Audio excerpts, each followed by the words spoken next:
All right, next, we have a great guest on for you guys. I know her, you know her, we all know her. 4-time WNBA All-Star, champion, Olympic medalist, Sabrina Ionescu, joining the show. How's it going, Sabrina?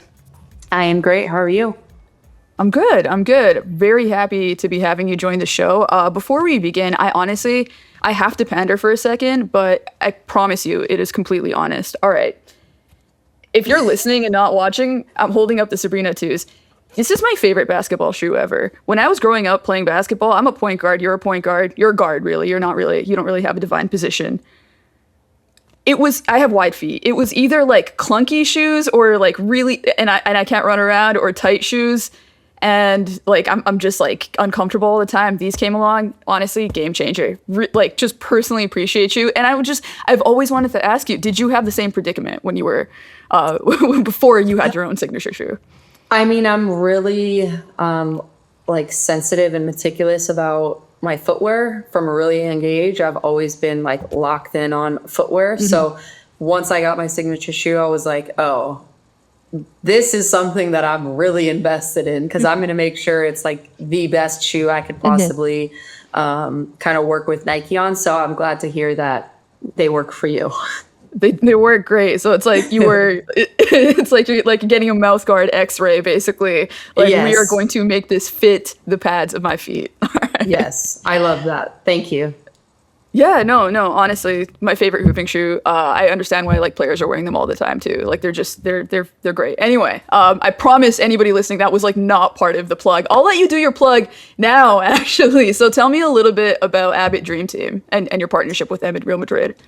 Yeah, I mean, I'm partnering with global health leader Abbott and Real Madrid to be able to give the next generation and young athletes the opportunity to try out, young women and young men, try out in 6 U.S. cities, to be able to continue to go out to Real Madrid, tour the facilities, being able to get trained by the trainers there, and education on sports nutrition and understanding the importance and significance of it from a really young age. And it's something that I'm excited about. And another key piece of it is, even if you don't make, the final 16 kind of roster spots that end up going out there, you're still getting the sports nutrition educational piece at the tryouts. And I think that's something that's really powerful, because you're still winning. Like, you're still understanding the importance and significance of it from a young age, and how sports nutrition and nutrition as a whole can help you better yourself as an athlete, but also just a person in your everyday life.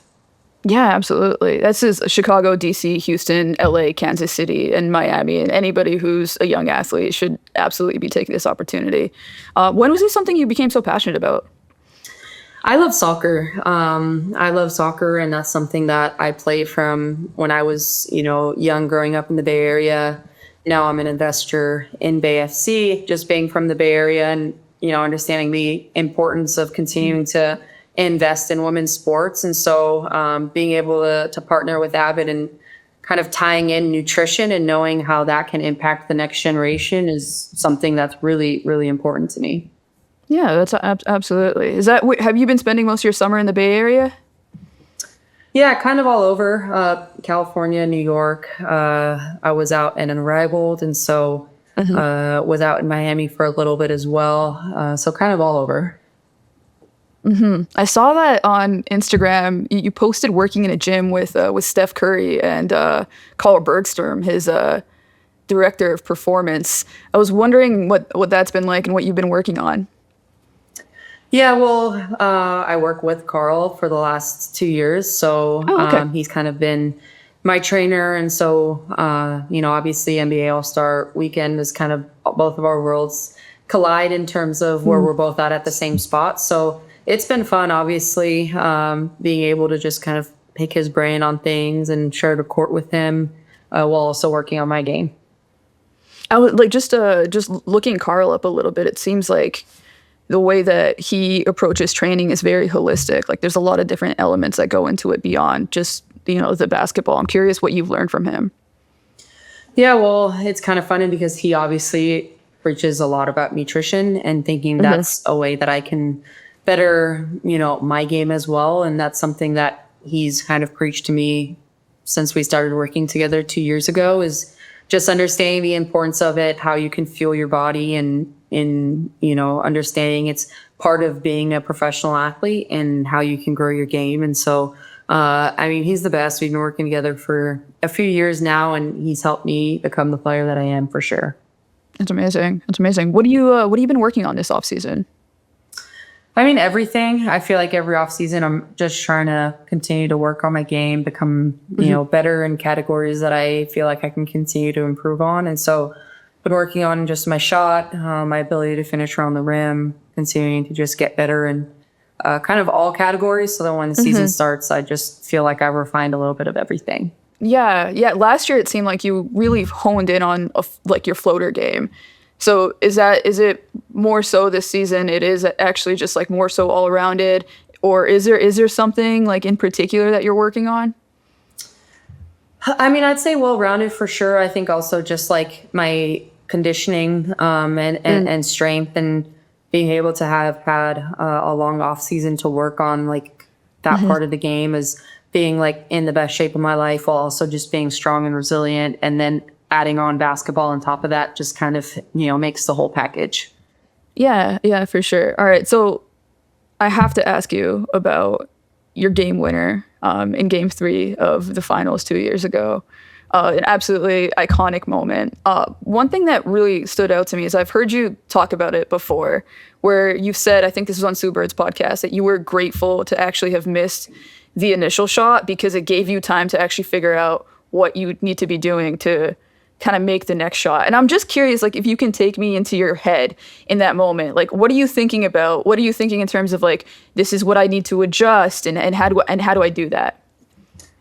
Nothing in the moment. I'd say like right before, obviously there was the timeout called, and so I knew from missing the shot before that that I needed to get to the back of the rim for the next one to go in. And so right when I knew what the play call was, and I knew I was going to get another shot, like that's kind of what I had told myself before, was just like aim for the back of the rim and then it'll go down. And so then once that you kind of get into it and you get into the dance of, trying to get your shot off in the move, you're not really thinking about anything, and just, kind of comes second nature. But it's a shot I've worked on religiously for years. And so it was kind of muscle memory at that point. Yeah, for sure. I've heard so many great shooters talk about like, and I know you mean, you're not doing it actually in the moment, but that's sort of like understanding as soon as you miss that shot, like why you miss that shot, and the ability to actually adjust within the course of the game. It's something that I think you have in common with a lot of great shooters. I also found myself, whenever I watch that highlight, I feel like the run of emotions that you have on your face is something I've always like wondered about, because like I feel like we get like, you smile after you miss a shot, and then like you would like have this like very intense like clenched jaw and another smile, and then this like menacing look, and then you kind of just like calm down. And I was just like, I don't know if you can like really describe all those emotions in words, but I was wondering if you could try, I guess. Obviously I was really excited, but I think knowing that there was still time on the clock kind of reeled me back into just being present. The game wasn't over. And so I think that's something that I understood. There was still a few seconds left and an opportunity for them to get a good look at the basket. And so no matter how excited I was that the shot went in and we had the lead, it was kind of like, all right, focus, like let the game finish. Yeah. And also Yeah. And the series wasn't over. And so I think it also was kind of that understanding of huge win for us, huge shot, but there's still like 2 more games left. And so, I think that kind of grounded me a little bit more as well into not getting too high or too low on the make of that shot. But I think now looking back, it was like that shot was a lot bigger than I think I realized in the moment, because if I don't make that, we probably don't win a championship. But I think in the moment, it's kind of like you're just trying to stay present with where you're at. Yeah, Ryan Rocco on that call, as soon as it happened, and I thought it was so impressive that he was able to just like etch it into history this way. He called it the most important shot in New York Liberty history. When for you did you really start to understand like the gravity of it? Is it something that's still sort of like, that you're still kind of catching up to? After we won, I understood. I think before it was kind of like, if that shot goes in and we win game 3, but we lose in, the next 2 games, it doesn't matter. Everyone forgets about it. Yeah. It was the shot that could have been. And so I think right after we won, game 5, it was one of those moments of like, okay, that shot kind of shaped us into where we're at in terms of winning. And, I think it's something you kind of look back on and think about, but definitely not like in the moment. Yeah, that makes sense. That makes sense. I also wanted to ask you about this past season. And, just now you did mention it's been a really long off season for you. Having had the time to reflect, like, what do you think was the reason that you guys weren't able to repeat? Well, we had a lot of injuries, and that was the main thing. I mean, we had 2 of our best players miss over a month each, and that just makes it really hard for the rest of the team. And obviously, in Stewie and JJ being staples of our offense and defense. And so, I'd say it wasn't our year in terms of, the injuries that everyone had to battle throughout the year. And by the time we kind of felt really good, it was too late. And that's kind of how it goes in sports in general, and why it makes winning so, feel so good. But the 3 of us had only played like 10 or 11 games together by the time we got towards the end of the season, and we were 10-0 in those games. So like we knew when we all played together and had time to practice, we were in a really good spot. But it was kind of like one thing after another, and it was one of those kind of years where it's like, what, maybe it's not meant to be this year. We got to, take it on the chin, kind of reset and come back at it next year. Yeah. It's I remember now, you guys started that season like basically breaking offensive records, doing things that you never really seen a team do consistently on the court before. And then the injury bug hit. Like I feel like JJ was first, right? And then from there, it just sort of felt like you can never just get it like all buttoned up again.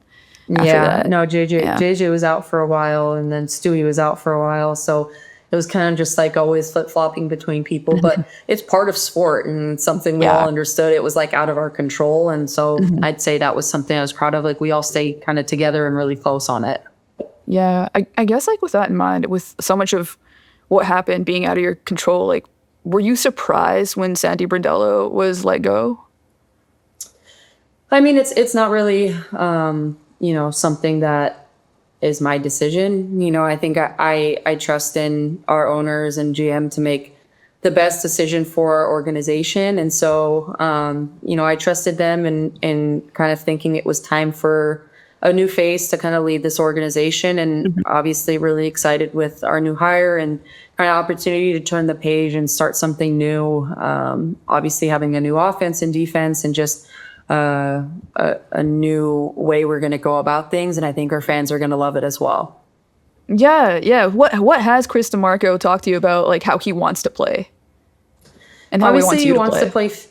Yeah, I mean, he obviously wants to play fast. I think you're able to see what he's done and the organization that he's been a part for, the last decade, and knowing how they play. And I think he sees a lot of similarities in the way that we're going to play, while also continuing to alter the offense to the pieces that we have. And so I think it's going to be super exciting. It's going to be obviously an offense and a defense that is going to be really tailored to the players that we have and the strengths that we have as a unit. And, obviously in a head coach that's able to lead us and has gone through it for a long time. Yeah, he's also, I mean, being from the Warriors, you are from the area, you obviously have some ties with the organization. Had you heard anything about him before, or did you know him or anything like that before the hire? No, had no idea. Obviously I knew who he was, but never had, spoken to him or thought that it'd ever be a possibility, even though I've grown up in the Bay Area and been to so many games. So it's kind of a full circle moment when he was hired, and knowing like I go home a lot, he was still coaching with the Warriors, so I was able to get to know him a little bit and meet with him. So obviously starting that relationship, before we start is really important as well. Yeah, that's great. Have you guys been able to work together? Yeah. We've been able to have workouts, and just continuing to implement some of the stuff we're going to run in the season. Nice. That's great. I also like one thing I've kind of been thinking about too is it's obviously it's hard to repeat for a number of reasons, but I'm kind of curious with the way that you won. And I remember being at the finals that you did win. There was a lot of voltage riding on it for all of you guys, right? Like the stakes were incredibly high. The Liberty had never won a title before. I think you were kind of sort of feeling some of what you didn't get to do at Oregon as well. That's something you had talked about. And then you also win and have this incredible shot. I guess after an experience like that, do you have to recalibrate the nature of your hungry? It's not to say that you wouldn't be hungry to win again, but does it change? Like, do you have to sort of reorient your focus at all? I mean, personally, no. I think once the season ends and there's a new season coming up, it's, everyone's 0-0 and everyone's competing for the same goal, which is to win a championship. You're never really kind of happy about what you did the year before because it doesn't matter anymore. So I would say no, personally, not for me. I came out with the same kind of sense of wanting to win and compete and be the best that I can be for this organization. I just think, sometimes winning can mask a lot of things, and you can kind of just try and continue to do the same thing that got you there, but every year is different. And so I feel like losing sometimes can really help bring those to light and find ways to continue to be better. Is there something that you think that winning was masking?